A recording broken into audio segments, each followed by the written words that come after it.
Hey, good morning. Hey there, you hungry? You want some waffles? Yeah, let's get the day started. Rise and shine.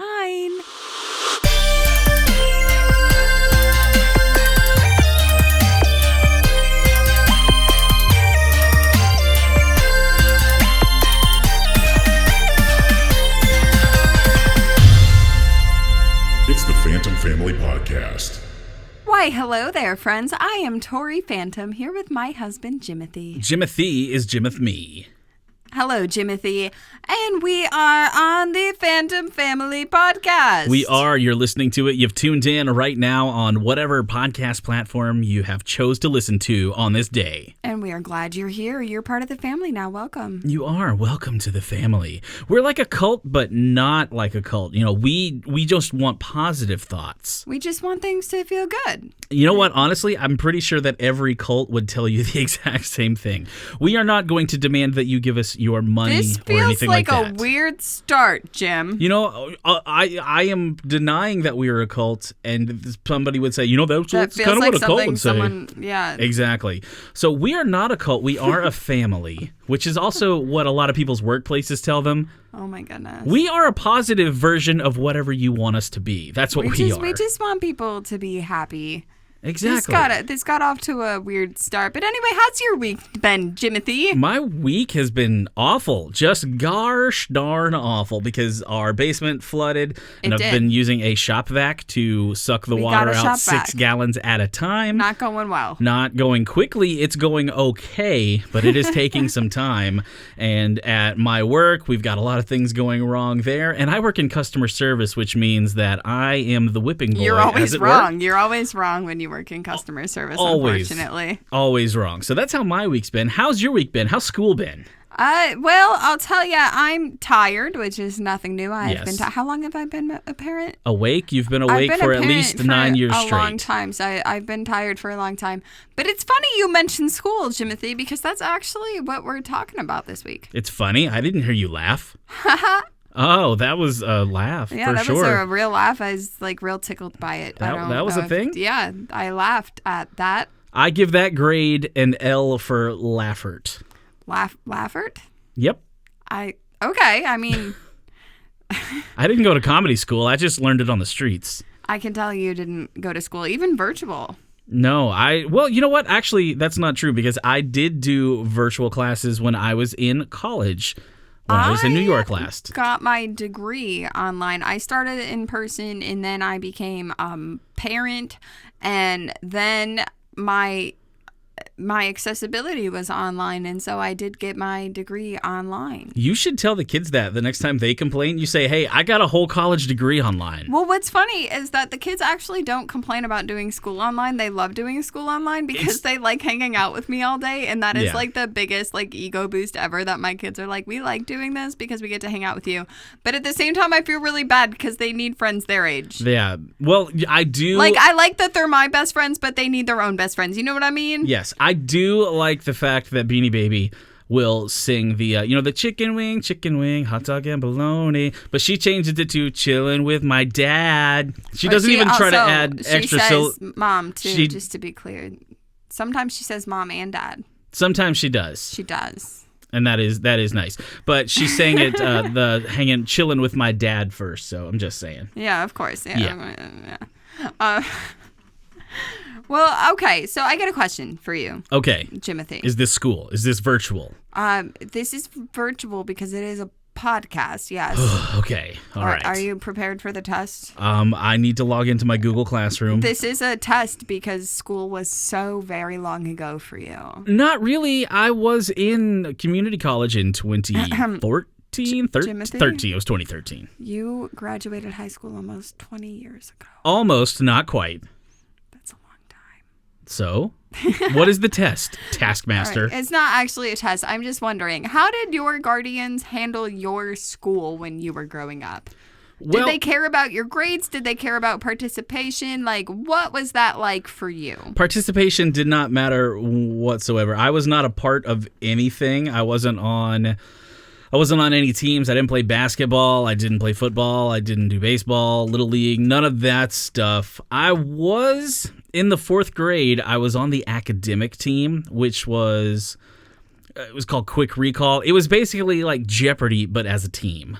So That kind of sounds fun. I was really good at it, and the trophy that we won for being state champions is still in the school, in the elementary school.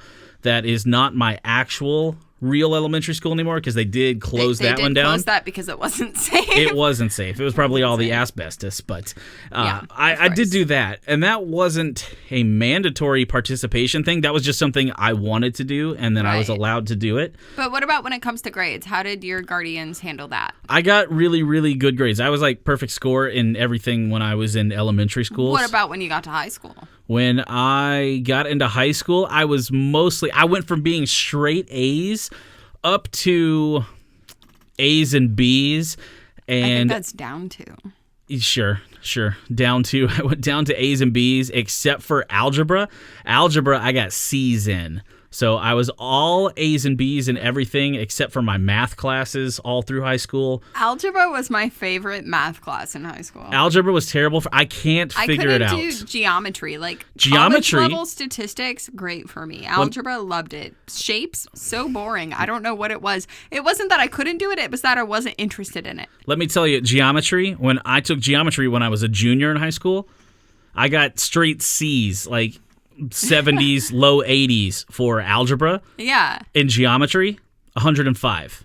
Really? I aced geometry. I understood because I could. This is why we're a good balance, because I knew algebra and you knew geometry, and now both of us probably know neither because we haven't had to use it in our adult lives. Well, I do still use geometry, and I use formulas and stuff. I use algebra to teach the kids algebra. I use geometry at work, because I use a lot of formulas to figure out. I have to figure out, things for 1,000 square inches and find pricing, and I use a lot of algebra on a daily basis. So I do actually use it. Although, to be fair, they are Excel formulas, so I don't know if that really counts. But I do have to know which ones to use. It totally counts because Excel is its own thing to learn. It is. It is a different thing that our kids don't have to do in their virtual schools yet. But I did pretty good. The only class that I did bad in high school was when I was a senior. I took a class called U.S. Pop Culture.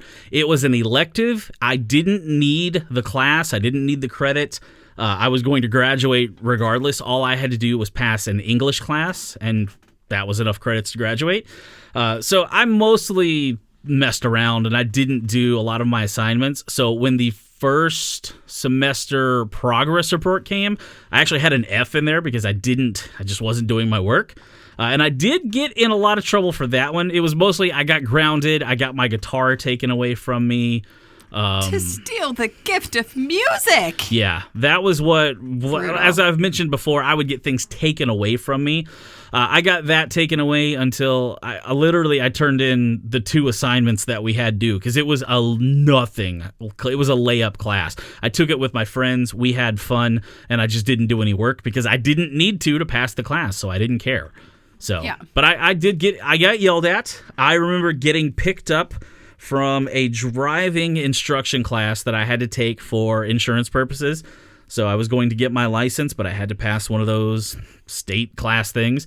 And my report card had come that day. So when my aunt came to pick me up, I got yelled at in the car ride on the way home. And it didn't matter that I explained that this was an elective that didn't matter. It was still a grade. I know your aunt. Yep. Yeah, I know. Which today is actually her birthday, the day we are recording this. So when you're hearing this in the future, it won't be. I know she'll never listen to this. Never. She probably doesn't know how. Yeah, that's true. So what about you? How were you treated with your grades? Did you have good grades? How I can't tell with you. This is actually, have we never talked about this? I don't think we've ever discussed it. That's actually not a thing that we would typically discuss is our elementary school grades. So this is actually a fun thing that I've kind of considered in how I handle the kids' school. Because when I was growing up, I was a gifted and talented kid. Same. And I was above everything. I was pulled into all these special classes through elementary school. Now, I went to a K through 12 school. We had about 70 to 80 kids per grade. It was a very small school, very small population. So anything extracurricular, extra academically was very few and far between just because of budget issues. But I was very fortunate to be pulled into all of those. And I mean, like I had the one thing I did have a speech impediment that I went to speech for through my elementary years. What was it? What did it sound like? Well, I just had trouble pronouncing certain sounds. And I think it's funny because nowadays, even as an adult, people say, where is your accent from? It's not an accent. It's a residual speech impediment. Like, I just kind of, my words, I just figured out how to say them how I want to say them. It's not an accent. It's just how I talk. It reminds me of the meme where the comment says, oh, I love your speech impediment. And then the girl's like, I'm just Welsh. But on it, like that's, when I grew up in New York, I lived in New York, and when I was working in New York, someone said, where's your accent from? I said, here. It's not an accent, it's a speech impediment. It's fine. It's not a phase. It's not a phase, Mom. But so basically through school, especially elementary years, I excelled. I was above the board, despite what my home environment was like. And I feel like I would have done even better had it not been for what my home environment was like. Probably. But the interesting thing here is that my brother has a learning disability. I think he still has it. I'm sure. Positive he still has it. I just haven't done much research into how certain learning disabilities affect adult life. And I'm going to do research on that because I want to be more educated. However, when we were children, my brother, he had an IEP. He struggled with learning things. He had several different things in place for him to help his learning. And so my brother really struggled to get lower grades where I easily got higher grades, right? Now, my brother and I, we've had a rocky relationship. That's for another episode. But this was the thing both of us noticed from the time we were children was the way that our parents treated us so differently when it came to school. If my brother brought home a B, it was 100% celebrated. It was like, we're gonna have cookies. We're gonna like celebrate this moment. If I brought home a B, I was in trouble. The B stands for beating. Honestly, yeah. And so that was just like this interesting thing because like I have talked about before how I don't treat my kids the same way, right? But it is in very minimal ways that they're not going to be able to notice that like Mom does this differently for my sister. Like, and if they do notice that, they can ask me why, and I can explain myself because I am always willing to explain myself to my kids because they deserve to know why I do the things I do. Like, I am not in total power here. We're just a part of a family. I'm a leader. They deserve to know, right? Exactly. So that was kind of in elementary school. Like, I felt like I had to perform perfectly. And even with straight A's, there was nothing celebrated about that for me. But my brother, if he could bring home a B, that was celebrated. And like, as an adult looking back on this, like as a parent, I can understand why my parents would have celebrated his B. However, as a child, I can empathize with my childlike self. And children are very self-centered. It's like a biological survival thing. You have to think about yourself, right? Like we've only evolved so much. Like there's those instincts that are there. They're very self-centered. And so as a child who didn't have worldly views, I felt so offended by that. Like I work my butt off. I bring home straight A's and like no one cares. And if I bring home anything less than an A, I'm in trouble. But he gets a B and he's celebrated. And so that caused more tension between me and my brother. Because I was frustrated at that. And I feel like rightfully so because of, and not just because like of a little bit of a difference, but the drastic difference in the way that my parents handled us. And then you move into the high school years, which I mean, I haven't talked much about through content, but I had some very serious traumatic events happen to me in my preteen years. And that kind of made me apathetic and depressed and very much trauma responses. I just stopped caring about everything. So I went from being a straight A honor student to failing a lot of classes. And although I had like a school psychologist like step in and be like, what's going on? And then I just like trauma dumped like it wasn't anything, like just casually dumping some current trauma. And he was like, what? And I was like, yeah. And they just were kind of like, okay, so it's fine that Tori's failing.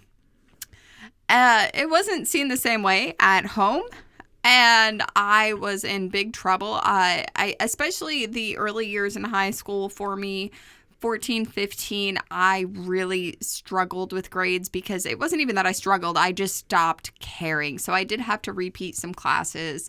But I did graduate middle of my class, but I had an advanced Regents diploma, which is not a thing here in Kentucky. It's not a thing in other states. That was a New York thing.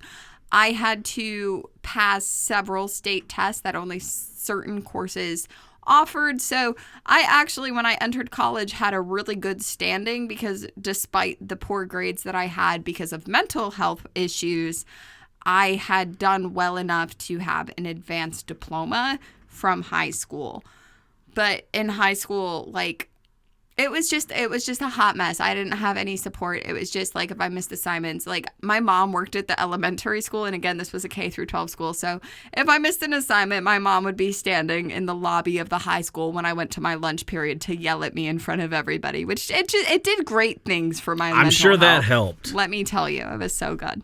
See, I was raised with my cousin, and she was 7 years younger than me. So I didn't really have a comparison. I was already done with school, and she was in, if I was 7 years ahead, 5th grade by the time I graduated. So it didn't really apply, although they had nothing to worry about with her because she had perfect ace grades, everything, all the way up through being the valedictorian and dean's list, master's list, whatever the top of the college graduation charts were as well. So she was kind of like the white sheep, and I wasn't quite a black sheep, but I was just a little dirty sheep boy. Just going through classes. But she still is. She still is excelling at everything she does. Everything she does. That's just her personality. But like, let's talk about how we handle things for the kids. Let's talk about that. But I will tell you that the way that my parents handled me and my brother's schooling actually gave me a pretty good basis for how to handle our kids and their schooling. So let's take our 9-year-old who's in the 4th grade, has been in school for 5 years. And she started the virtual learning back in the 2nd grade. And that was 2nd grade, wasn't it? It was. It's been virtual for quite some time now. And I remember last year, that first full year of virtual learning, we did run into some issues where the first quarter, she did incredibly well, like the normal straight A's I'd expect from her. And then the second quarter, she was pulling C's. Like, there was some issues. So I went over her progress reports. I went over all of this. And I noticed these missed assignments. But I know my daughter. And I know that she cares about things. And so instead of yelling at her or disciplining her for these bad grades, I said, dude, what's going on? And that's how I talk to the kids. Literally. Yeah. I hear that 14 times a day. And so what I realized from this conversation with her, instead of being mad at her for having bad grades, I asked her, why did the grades get bad? Well, you have to think that the first year of virtual learning, that March 2020 through the end of the year, that wasn't really virtual learning. They didn't have a system set up. That was kind of a different system. And so the first year of virtual learning was kind of overwhelming for her in this new sense of virtual learning. And she was stressed and she didn't know how to communicate that. She didn't know how to tell us that. And so if she didn't understand something, instead of asking for help, she would just not do it. But then she would tell me that the assignments were done. And because my daughter and I have such a good relationship, I would trust her. And I don't regret trusting her. I want to make that clear. I still trust her just as much as I did then. But what I learned is that I need to be more in tune with her emotions and her feelings and double check. I needed to do more. It wasn't a her problem. It was a me problem, because had I been really double checking her work and not just taking her word for it, she wouldn't have gotten that bad grade. And she got that bad grade because she was having feelings and she didn't know how to ask for help. And so her and I talked about it. We talked to the teacher and her grades went right back up. Boom. Strap the rocket on her. But the thing is that my 9-year-old is a very gifted kid. Everything comes to her so easily, which presents its own challenges, because when something doesn't, she gets very frustrated. But my 5-year-old is an autistic kiddo, and so much in her life has been a challenge. And so in that contrast, when I was a kid growing up, my parents gave my brother this special treatment for achieving average, and they didn't give me anything for excelling. And the way that I see this with my kids is that I want to celebrate them for where they're at. And so that means, okay, like you didn't do great because you weren't able to ask me for help. Okay, that's fine. So let me see you ask me for help when you need it. Like, let's talk about what that looks like and how to do that. Let's talk about how to ask for help in the future from your teacher, from me, whatever. And then she starts doing that. I'm going to celebrate that. Heck yeah, you're doing great. And with my autistic 5-year-old who really just started real school this year, it's kindergarten and we're doing it online, and that brings its own frustrations. But like, I'm celebrating her progress too. And so for me, I'm not comparing my kids. That would be so unfair to them because they're different people. They're different people with different brains and different abilities. Exactly. And they have different strengths and weaknesses, and we can easily see that. And honestly, the academics of a kid are not the most important thing. And so for me, when I'm looking at the kids, when I look at grades, as long as they are trying, I really don't care what grade they bring home. But what's interesting about that is they do. Our 9-year-old, our pumpkin pie, is a little perfectionist pumpkin pie. To a fault. But it's not, I don't consider it an entire fault, because she just wants to do her best. And not just her best, she wants to do the best. Yes. And so the thing I'm working on with my 9-year-old is to not do the best, but to do her best. It's okay to make mistakes. Mistakes is how we learn.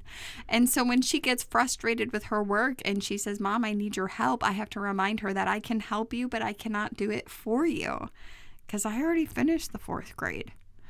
And quite a long time ago, might I add. Only 20 years, whatever. Exactly.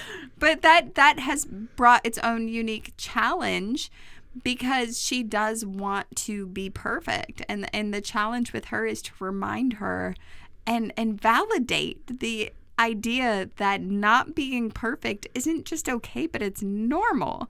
No one is perfect. And I see that because there's subjects she excels at and there's subjects she struggles with. And so I just try to offer the support I can the best I can. And with my 5-year-old, it's really just about getting her to engage and learn it all. And she's made so much progress.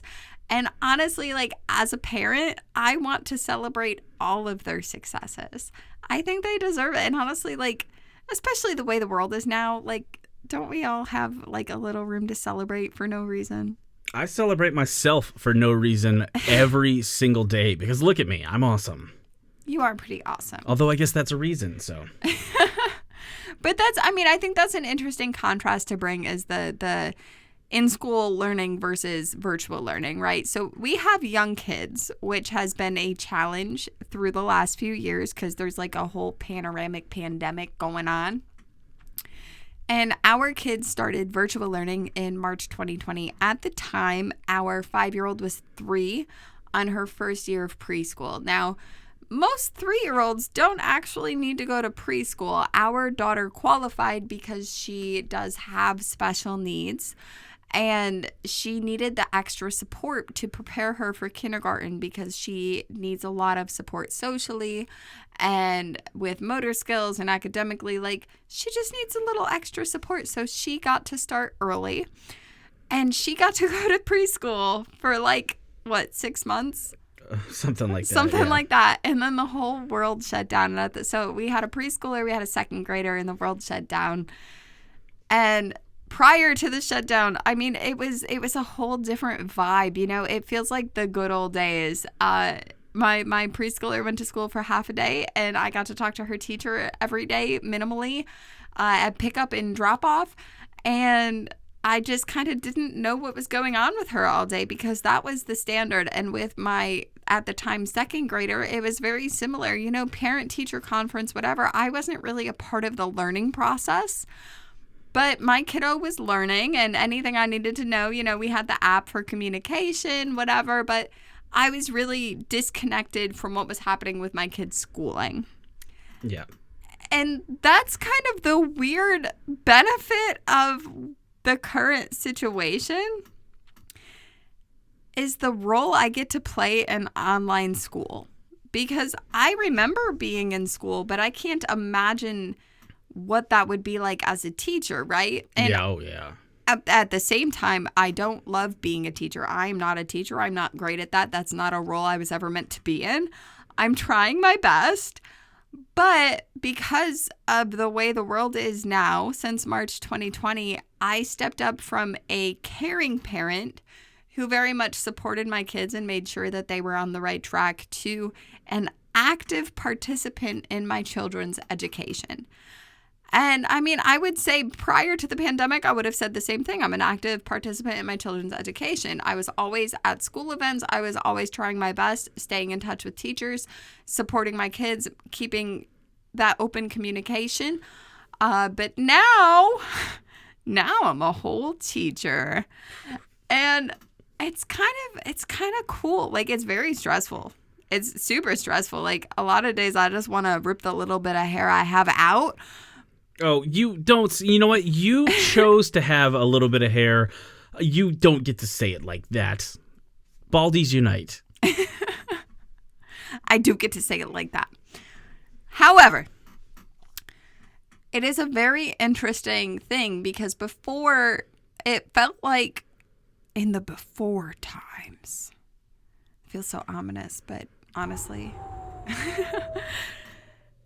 it felt like to raise a kid, you know, it takes a village, whatever. And I feel like parents' jobs are typically emotional development, self-help development, independence. Like, there are so many things about being a person, a good person, a good member of society person. Like, that is the parent's job. And the education bit, we kind of just trust the schools to figure that out, right? And we are there, we are communicative, but it's not the same. And so suddenly I am a big part in my kids' education, and the pressure is real. But it's kind of cool because now I suddenly have this big communication with my kids' teacher. Like, I literally, like, I'm up in my kids' teacher's DM, like, every day. Because my kids, they're in kindergarten and the 4th grade, but they have the same teacher. Because just like real quick, just to run it through, I'm going to talk really fast right now. When we found out that my kids were able to do virtual schooling, we didn't know who the teacher was going to be on the first day of school. They still didn't know. On the second day of school, we were assigned a teacher and we talked to them for the first time. Then we found out that this teacher was going to be teaching grades K through 5, and she only has the hours from 8 until 11 a.m. to do it because she works in person for the rest of the day. But she does do a meeting at 1:50 after that just to catch in with the kids and catch up, make sure that they have everything done or if they need any help. So this teacher is also a special ed certified teacher, so she is capable to help my autistic kiddo and any other special needs kiddo, but it is a kind of hot mess. But yeah, so that's kind of like where that is. But so it's been like it was a messy beginning, but now we're all kind of in this groove, and I'm talking to this teacher every day because when I need help helping my kids, I'm reaching out and she is giving me the resources to help them because I chose to do this virtual learning. Most children in our district are doing in-person learning. But there's many of us who, for several reasons, needed to do the online, and we have one teacher for half a day, and she is a superhero. And I very much appreciate her because she is so willing and excited to help me help my kids, and my kids love her. And it's just, I mean, it's very exciting for me to be such an active part of the learning process, despite how stressful it is. And it is very. Yes. But speaking of that, I said their teacher is wonderful. Yes? Yes, I agree. Yeah, I've gone on a few times about this now. But the funny thing about it is that I think a lot of times we forget what it's like to be a kid. Do you remember the weird embarrassment you'd get as a kid? I never was. No, I mean, like, all my weird did you- embarrassments came as being an adult. Okay, but like, I mean, like the embarrassment of like having to go throw a tissue away in the garbage can. Or like if you need to use the bathroom, having to ask to go to the bathroom. Like maybe you don't relate to this because you're not an anxious person. But No, I yeah. know a lot of folks listening to this will relate to this. Like it's that anxiety of like having to ask for help. Like I don't want to have to ask for help. That makes me feel weird.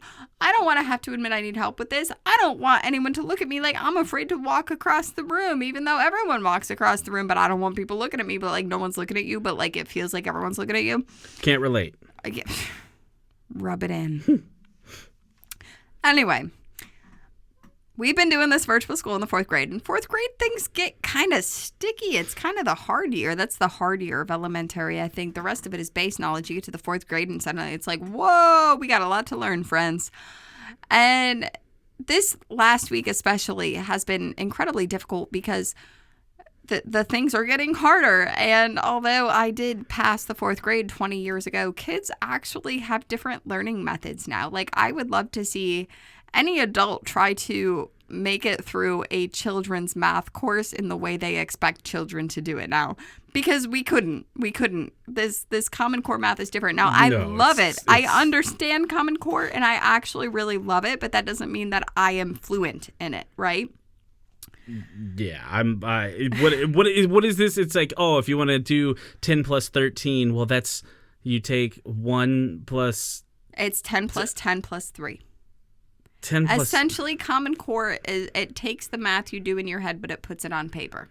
It's actually really intuitive. I really love it, the way that it helps develop thought processes. However, our 9-year-old, she's been kind of struggling this week because work is getting harder, and there's even in English things like, I haven't had to use this knowledge since I was in the 4th grade. I don't remember. And she's relying on me to help her, and she's getting frustrated because I don't always know the answers, especially because I'm not always there listening to every minute of her Google Meets, right? Yeah. And so it's become this weird frustration. And so today I was working with her, and she's working on this really long assignment, like this really long thing. And there's so many questions that she needed help with, and half of them I could help with, and half of them was like, dude, I don't know. And I wasn't easily able to find the answers from Professor Google.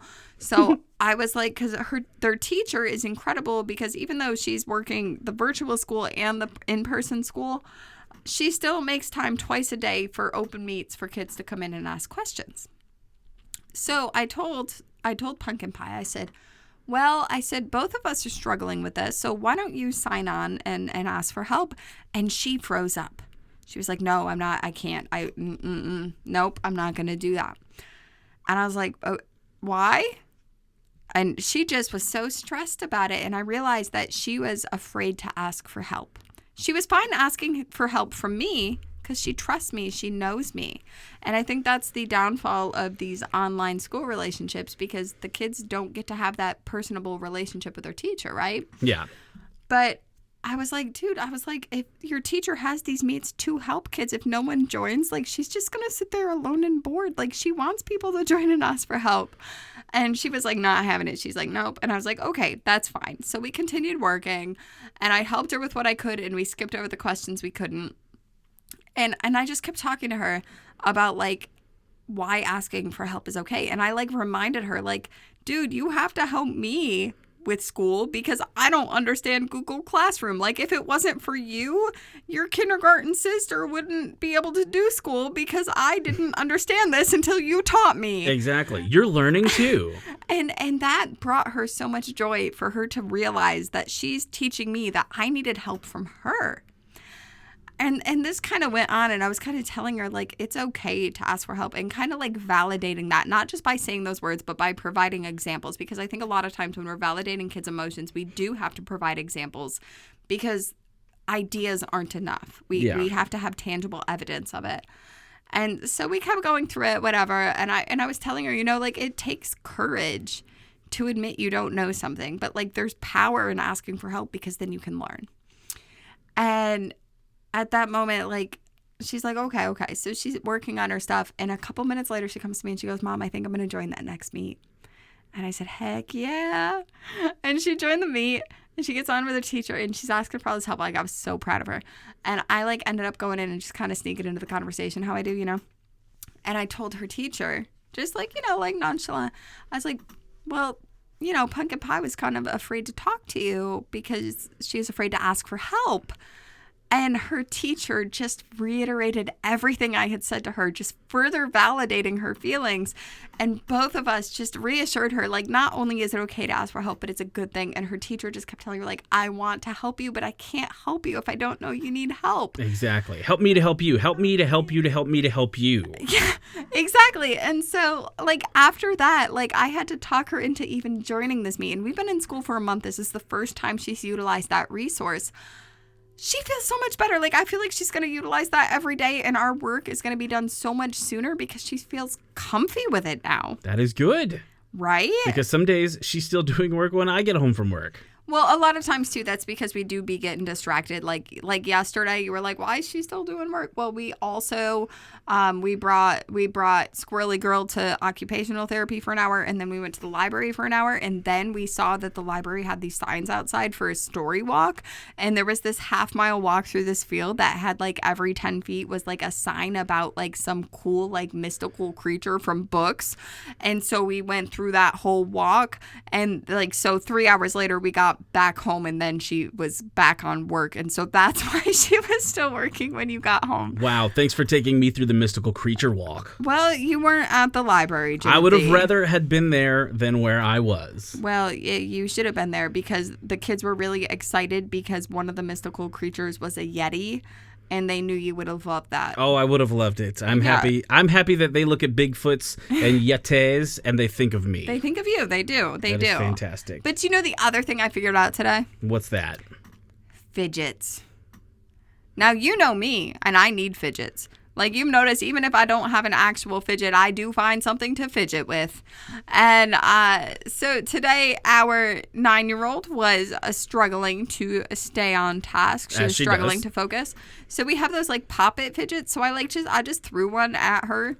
And I was like, play with this, because she was clapping. She was sitting there watching this video, but she kept clapping, and because, like, I'm also neurodivergent, like, the clapping was just kind of giving me this itch in my brain, and I was like, I can't with the clapping. She does these very loud things. These are the things that she does to distract herself. It's not to distract herself. It's actually to keep her focused. Yeah, but it's the thing. Yes, they are these big motions. She needs to do something to stay focused. So I just tossed this pop-it fidget at her, and then she just finished the video. It was great. Now, our 5-year-old, the thing with her is that when she struggles with something, she's like, I don't want to spend any mental energy on this. And so with her learning how to write, she was like writing today. She had to write like 1 through 30, but I was not allowed to help her. Now, normally when she has a writing activity, because she's in kindergarten, I will write what she needs to write above what she's writing on her page, and she copies it.